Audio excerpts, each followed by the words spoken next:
All right, welcome back to another episode of Crestview Leads, where I, Tim Bolduc, get an opportunity to talk to people who have had influence in my life in the area of leadership. And so today is an exciting one for me. The older I get, the more excited I get about watching people come into their full potential and learn and grow and develop. And so my guest today is Miss Deb Lawson. Hi. Did I say it right, Lawson? Yes, you did. Okay, make sure I did that right. So Miss Deborah Lawson, she has worked for the city for a while and is going to be leaving us soon. And so I wanted to make sure that I memorialized your presence here at the city in some way. And so we're doing it as a part of this podcast. But welcome. Thank you. I'm excited to have you. Same here. I'm very excited to be here. Okay, because you're going to have to up your level just a touch. Okay, so excited. Not your volume level, but your level up. Sorry. I'm so excited. No, anybody who knows Deb likes to be loud. Yes. So does Tim.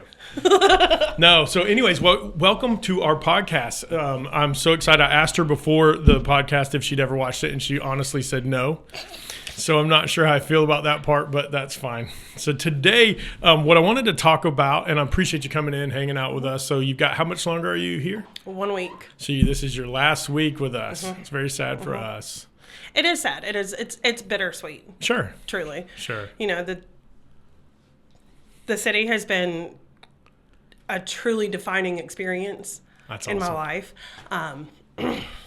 So I'm sad to go, right? But excited for new adventures. Excited for what's to come. Yes, yeah. Absolutely. We'll get into that a little bit. Before we do that, though, I do want to get everybody a chance to get to know you a little bit. And so, anybody who ever's met you know you, but for those that haven't met you, tell us a little bit about yourself. So I'm not from the area originally. Right. Moved here about 2016 and worked around and kind of got to know people in the community, and that's truly been probably how I've accomplished as much as I have, is just building relationships with people in the community. My family's here.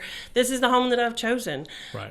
What brought you here? My family. Okay. My family. They moved down here because of my sister's job, and I was working in national parks at the time, being, just off in the world. Right. And my sister said, hey, come move down here, live with us. We'll help you get a job, and just we want you close. Is that when you were in Anniston? No. I was in Anniston 2005 to 2011. Why that matters is because the most amazing human being that's ever walked this planet, my wife. Yes. Oh, other than Jesus. my wife, her family comes from Anniston, and so we found out that we have some connection there. But yes. So you came here to be with family, yes. And then what happened from there? I started working at Hub City Smokehouse. That's where we met. That's where we met. Fantastic server. Thank you. Yeah. Spent 5 years there. Worked in veterinary medicine for a little bit, and then still continued to be at the smokehouse wall in veterinary medicine. But applied for the job. March of 2020 actually was when I applied. Right. And, come on, COVID. Right. Exactly. So. Yeah. Here I am. So one of the cool things about that, before we get too far off into it, Deb and I remember the story of her being at the Hub a little bit different or Hub City, because I think I said you should apply for this job, and you don't remember it that way. Is that right? I don't remember that. I am going to forever say that I did that. That's fine. Okay. You know what? You're right. You're right. You don't have to say that anymore. You don't work for that. I know. So, but what is cool about that, being that this is a leadership podcast, a development podcast, is the whether or not we said, apply for the job or not, as soon as Deb's name came across, we were like, oh, she was defined before she was ever interviewed by her work ethic and how we had seen her perform at the Hub House, the way she treated people.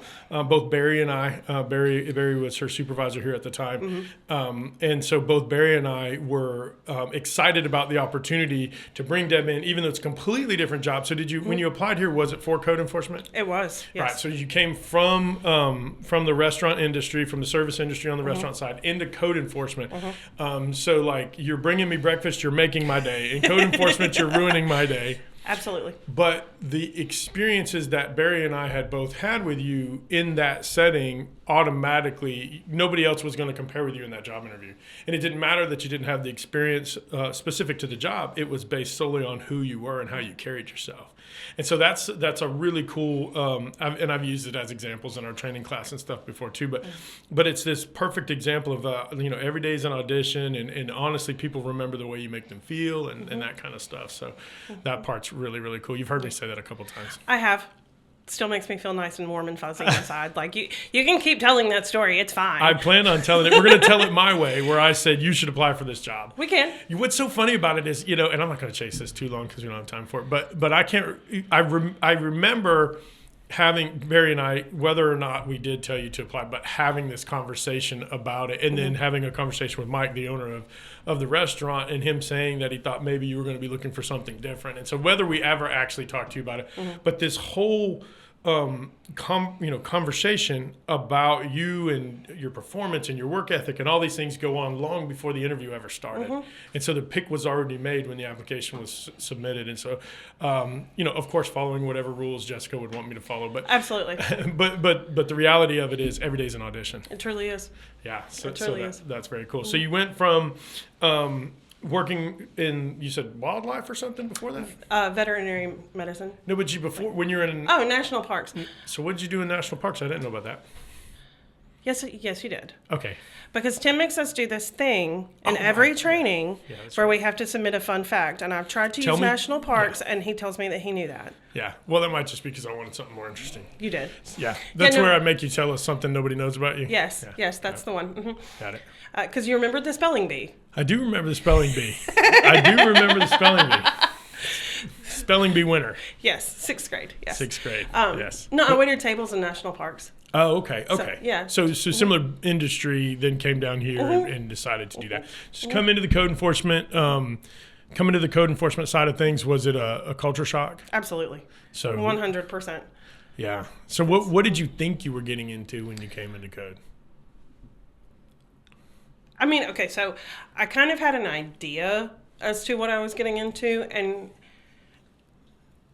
I wasn't far off. Right. I knew that I was going to have some high conflict conversations. Right. And I knew that I wasn't always going to be welcomed warmly. Right. I didn't realize that it was going to be such a highly debated topic amongst the community. Right. I also didn't realize how bad it was. How much the need was, you mean? Yes. When you say how bad? Yes, that's how much we did need code enforcement. Right. Because when I came in, it was whenever we hadn't had code enforcement for a long time. Right. My favorite thing when I came here was that the person that was doing code enforcement, I said, well, tell me how your code enforcement works. And that individual told me, well, we comply 100% of our cases. And I was driving down the road going, wait a second, there's grass higher than the roofs and buildings falling apart. How do you comply 100% of your cases? For those of you who don't know what code enforcement is a segment of of a municipality that helps to make sure that people maintain their properties in a way that's going to protect the health, safety, and welfare of not only themselves but also their neighbors. Absolutely. And to help to protect the investment that everybody makes inside the community. And in particular here in Crestview, we had some very, very dilapidated areas in the area in the community where honestly, it had just been ignored. Yes. And it creates a very dangerous environment because people end up living in those buildings and there's no power or anything. And so then they use fires to heat, and then we get people, there's creates fires and buildings burn and things like that. And so code enforcement, you really got to, even though there was code enforcement here, you were on that tip of the spear when we said, hey, listen, we're going to draw a line in the sand that says, we're going to create an acceptable level of housing standard inside of our community and nothing below that. Yes. So you got to be here for that. Yes. So that's exciting. It is. And it's exciting especially to reflect on what it was. Right. And now as I'm getting ready to make my transition and I'm training the next generation of code enforcement. Right. I know that those people aren't going to have to go through the battles that we went through. That's exactly right. First one through the door. Yes. Yeah. And it's going to be easier, and we've come a really long way. We've made a lot of success. Our ordinances are better. We've got better tools to explain those ordinances. We've got more resources that we give to people. It's exciting. It is great. Yeah, and you get to have your fingerprint on that. Yes. And so last Thursday, the the developers for Vineyard Village signed the actual finance paperwork and signed the contract for construction of that 28-unit apartment complex, which was directly a result of the work that code enforcement did. That's awesome. And what's so cool about it, and this is not necessarily the topic we usually have in here, but we'll get around to some of this development and leadership stuff. But what's so cool about that is that communities often, code enforcement can get a bad name because people think that it's used for the purpose of gentrification, right? We're going to take out people we don't like, and we're going to move those people out of an area. But what we said in Crestview was everybody should have a safe place to live. Yes. If you're going to be in the rental business, your rental properties are going to be at a standard that they're going to be safe. And we drew the line there, and we didn't move people out of a community. What we did is we moved their standard of living up inside that community. And you were a huge part of that. It's got to be exciting. It is exciting, and I'm very thankful. It's if I start talking about how much this opportunity, this job has meant to me, we're going to be here for like 2 years. And nobody has that time. I don't have that kind of time. No, I mean, you didn't even listen to the ones I got. Nobody's going to listen if it goes over 30 minutes. I'm sorry. No, I'm going to listen to them now. Yeah. Well, you will now because you're on it. Well, yes, and I'm going to be driving to Fort Walton. Okay. My commute's going to be Let's talk about that. First of all, I don't like the fact that you're driving to Fort Walton for anything, but let's talk about that. What's the next thing on the horizon for Miss Deb? So, as you know, Director of Impact at United Way, Emerald Coast. That is so good. I'm so excited. I'm excited for you. I hate, just like you said, you're excited about what's ahead, but you're sad for leaving. Yes. I'm sad that you're leaving, but I am so excited about what you're doing. We had Kelly Jason on here. Kelly is just an amazing leader. She's a strong, powerful woman in this community. She empowers her people. I love the way she loves on her staff and loves on this community. So I wouldn't let anybody steal you, but I'm very glad you're going there. In fact, I had some conversation with her and told her she better steward you well because I got a bunch of time invested in you. So the day that I turned in my notice, she actually sent me a text. Did she? And apparently there was a comment made at some event that you were speaking at that nobody from United Way was in attendance because they knew that you were mad at them. They were. Well, there was one there, but the rest of us, yes, they were there. But what I said to them is, and it was true, right? So I think that and this is why I love having you on here, so I appreciate you taking the time to do that. Because this whole podcast, when Chance asked me to do it, I said, man, the only reason I'm going to do a podcast is if we talk about things that I care about. And I care about leadership, good quality, like at the root. I care about putting people first and then, making sure we're technically sound. I care about, and people hear me all the time say we're going to help people reach their full potential. Yes. And so for you haven't reached your full potential yet, but it's been fun to watch you progress along that development. So when I was asked, or when I was told that you had decided that you were going to leave us, I was like, well, where's she going? And so when I found out where you were going and what you were going to do, it made me proud. And we have to, as you get in this role, you're going to have some people you're in charge of, volunteers and things like that. And so as you take on this new role of responsibility, you got to remember that we steward the people that are in our charge with an open hand. They come in and they go and they do, but what our job is to pour into them while we have them so that when they leave, they've got more. Than when they came. And so that's the cool part. And hopefully that's the case here. So let's talk about, before we get off of code enforcement, so tell us real quick, what's the hardest part of code enforcement? The hardest part is truly the people that are really struggling. Right. That just can't do it. Right. They're trying, but they can't. Right. We're low on resources. It's not just the city of Crestview. It's everybody. We all know this. We know the economy and everybody's having the same struggles. It's true. Some people have it so much worse. Right. And you give them everything you can as the caseworker. You give them every single opportunity that you can. You say, okay, here's this roofing company that they'll give out free roofs. Right. Call them. I'll call them for you. To give them all of those resources, and they still can't do anything, and then we're forced to. Right. We have to take it to special magistrate. Right. And most of those cases, though, we end up getting them. The ones that are truly in need, you've had us over there mowing, weed eating, edging people's yards, right? We've done that. Is it the roofing company that gave the roof out. That was Emerald Coast Roofing Company. Emerald Coast Roofing Company, a little bit of free spot for them. Yep.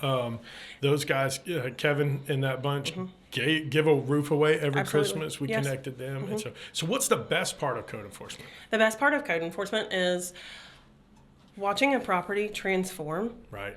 and especially the ones that are actually occupied. And when I say, okay, your property's in compliance, this case is closed, I'm officially out of your hair. The ones that stick out to me are the ones that people say, you know what? I cleaned all this vegetation out of my backyard. I didn't realize I had this much I didn't realize I had this much yard. Thank you. Right.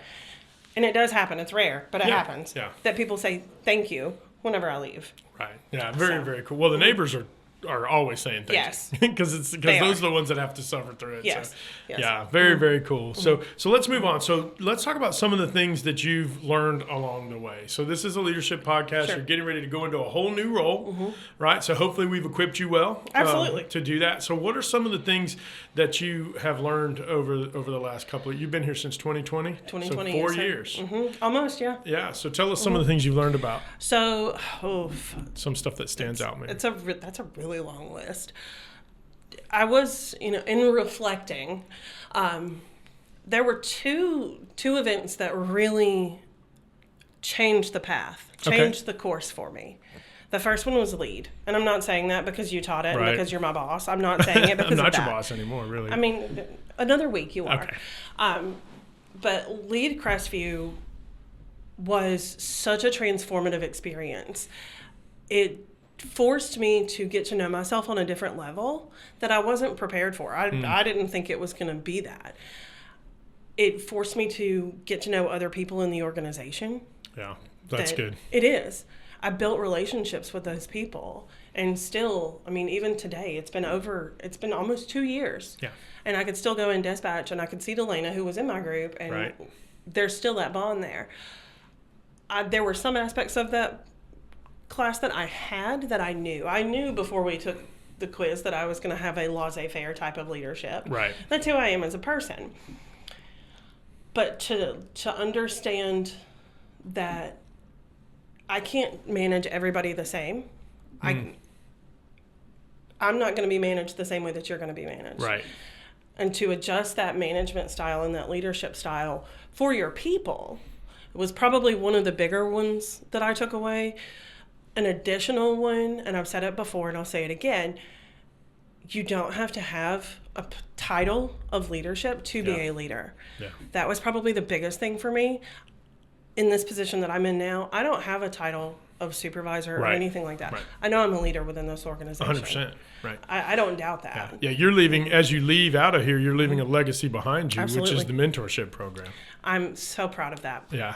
So tell about that for just a minute. So the mentorship program, that is something that my very dear friend Jordan Davis and I started. Yeah. We'll get Jordan on here. There's zero chance she's coming on, right? You are absolutely correct. She will stab me with a fork first. Oh, I can't wait to send her this video. She's going to love it. Yeah. So when we attended the Young Professionals Conference in Niceville that was hosted by the Chamber of Commerce, we had all these panels and learned about all these different mentor programs, and we decided that was something that we wanted. Right. I wanted a mentor for a long time. I wanted a mentor since Chief said it in the very first lead class. Right. But who do you ask to be your mentor? Such an awkward conversation, It right? is. Right. It's so awkward. Yeah. Having to tell people no is super awkward too. And that's another part. Like, I I've don't been want to there. be told no. Yeah. I don't want to ask the question, and I definitely You don't really want to tell them no either, but No. you may or may not have to. Yeah, you kind of have to. Right. And at that point, you're doing them a favor. So kudos Could to you be, for yeah. having that awkward conversation.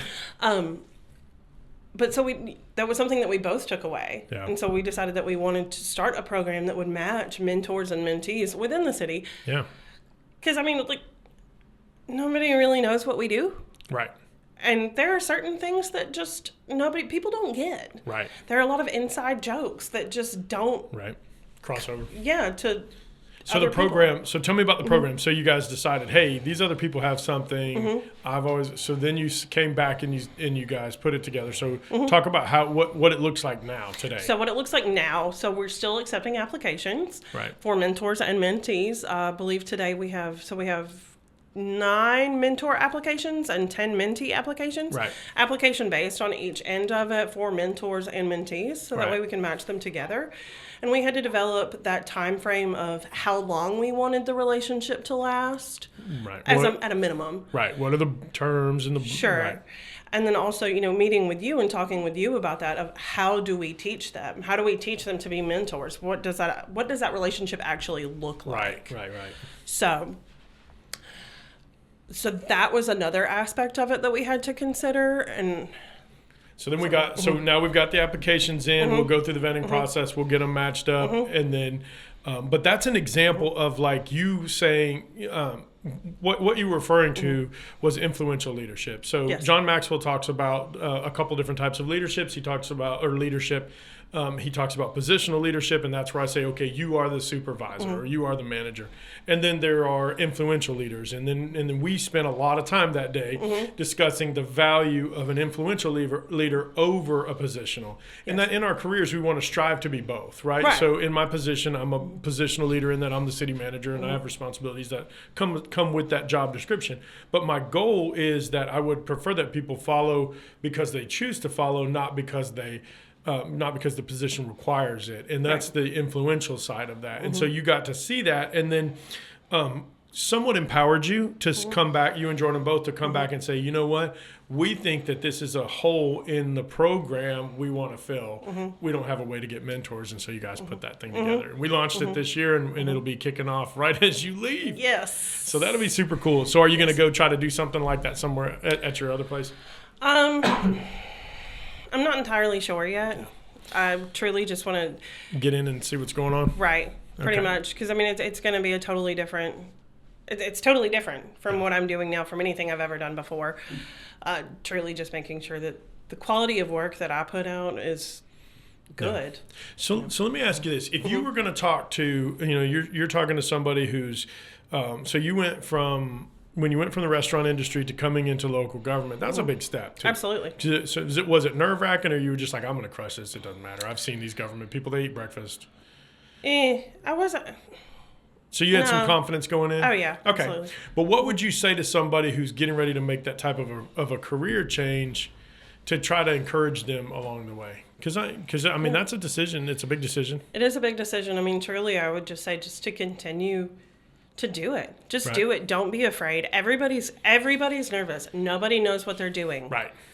When they get started, yep. Yes, we are all here for the very first time. Yeah.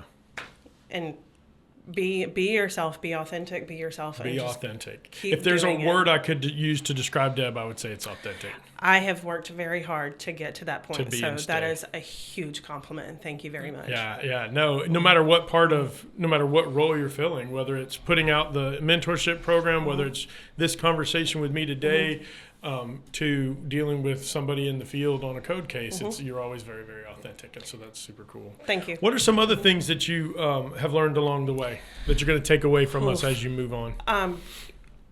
So truly, leadership is not just you have to do this and that's because I'm the boss. Leadership is building those people up and filling into that cup. Yeah. And empowering people to be better and be the best version of themselves. Yeah. That's something else that I've learned. And having difficult conversations will take you further than saying, oh, yeah, sure, absolutely, and then walking away and I'm not going to do that. Let's talk about that. That's super good. So you said going ahead and having the difficult conversations will take you much further than telling people what they want to hear. Yes. In essence, that's what you're saying. Yes, absolutely. So what do you mean by that? Tell me about that. So Chief McOsker is my department head as of like 2 years ago. Yeah. Super fantastic guy, and I will forever and ever talk about how awesome you and Chief are. Well, thank you. You're welcome.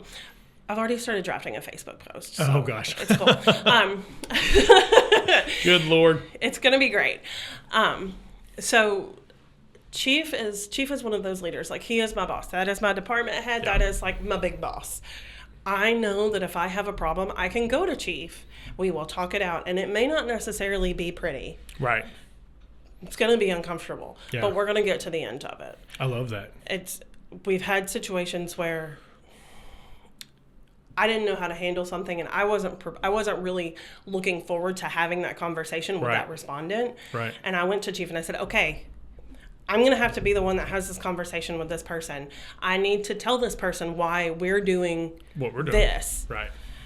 And his answer truly did. I mean, it wasn't what I wanted to hear. His answer was not, oh, well, you don't have to tell her that we're not going to do it, which would have been better. Would have been great. Not really. Super easy. Super easy for me. Would have been easy, right. Yes. What is easy is not often right. Right.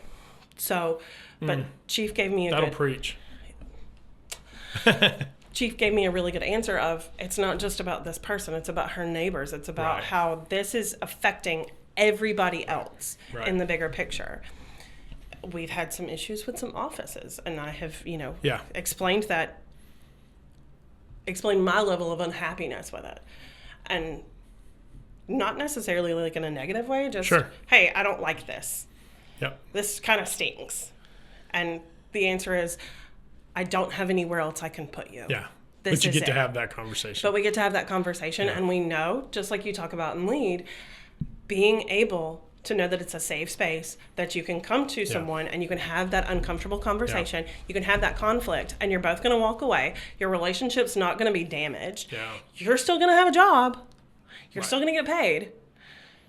That's that comfort level that comes with that's the trust that we talk about in the 5 dysfunctions of a team. And what it is it's not a trust that you're going to do what you say you're going to do. It's a trust that I can be transparent with you. Yes. I can be honest with you, and we can have a conversation, and then after that we can go back to work. Absolutely. And so, for the leaders or anybody that's listening to this podcast that wants to, what is it that one of the things that your people need from you as their leader, it's the ability to come to you, have open, candid conversations, and know that they can leave it. There's a scene in the mini-series Band of Brothers where they had this really poor commander over the unit, and Chief or Captain Winters was the guy that was in charge of all of it. And one of his sergeants comes to him and he tells him, hey, this is a really bad situation.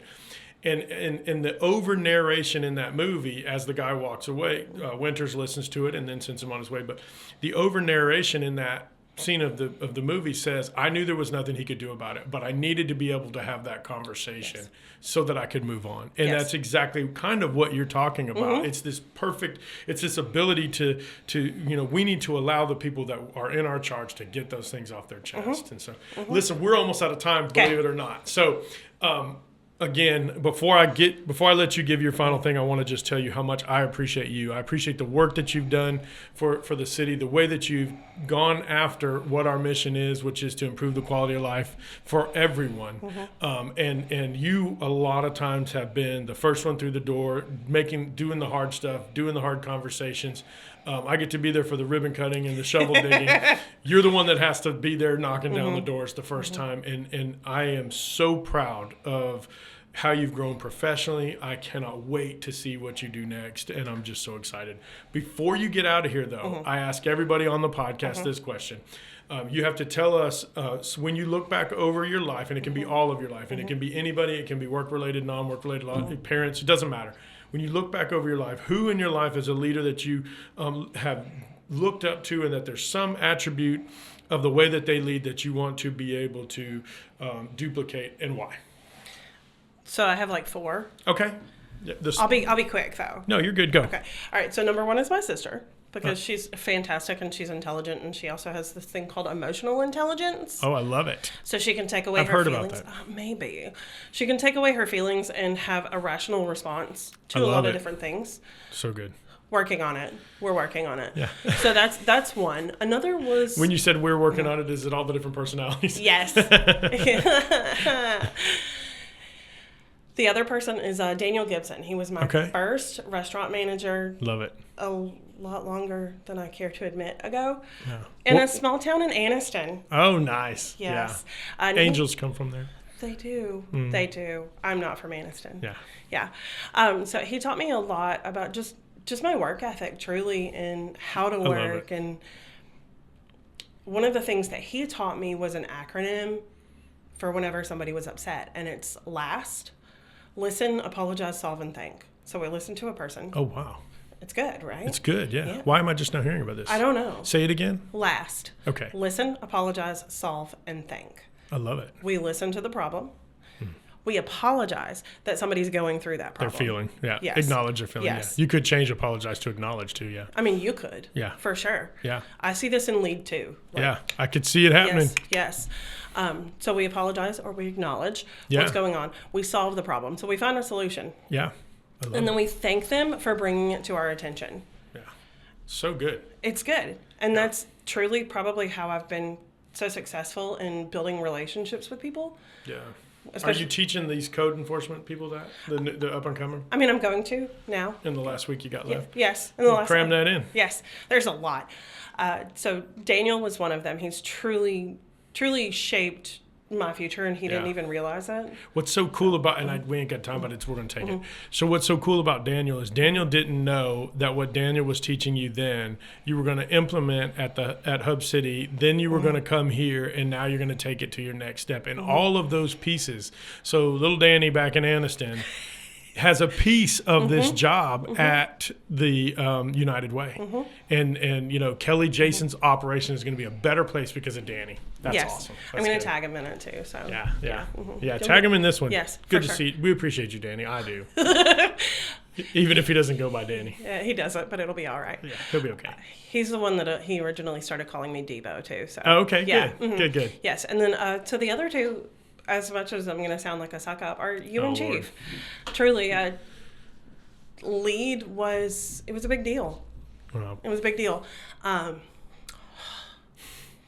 Feelings are terrible. Lead was a big deal. I learned a lot about myself, and watching you deal with people that are unhappy. People are happy. In general, just watching that has been such an inspiration. So I take that with me.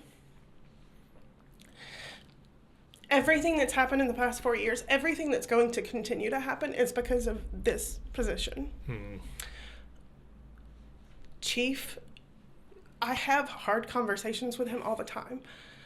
He's the one that provided me the motivation and the confidence to bring the mentor program to Jess. That confidence, and that's from Lead too. yeah. Between you and Chief, I mean, you took a girl that was, dropping off ribs and eggs every day and turned her into this.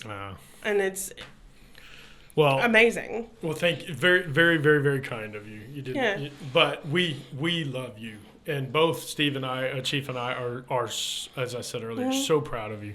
And I can't wait to see, one of the things we do teach in Lead is that true leadership is about understanding that a leader develops people to reach their full potential and their legacy lives on beyond them. Yes. And so the best part is you get to go teach someone else, somewhere else, all the things Dan taught you, Daniel, I'll say Daniel, since we're going to tag him in here. All the things your sister taught you, all the things Daniel taught you, the things that Steve taught you, and the things that we taught you in Lead.